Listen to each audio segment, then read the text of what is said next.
Hey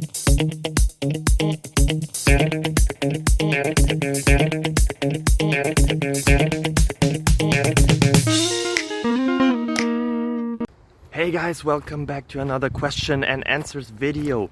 The question I found, and you probably found as well because you wouldn't be here if you wouldn't have found it, is the one that you already read, so you know what the question is.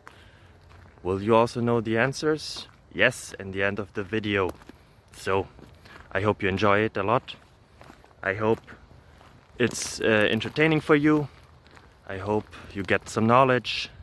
And I hope that the rest of your day and week and month and year and life goes really well. Bye bye.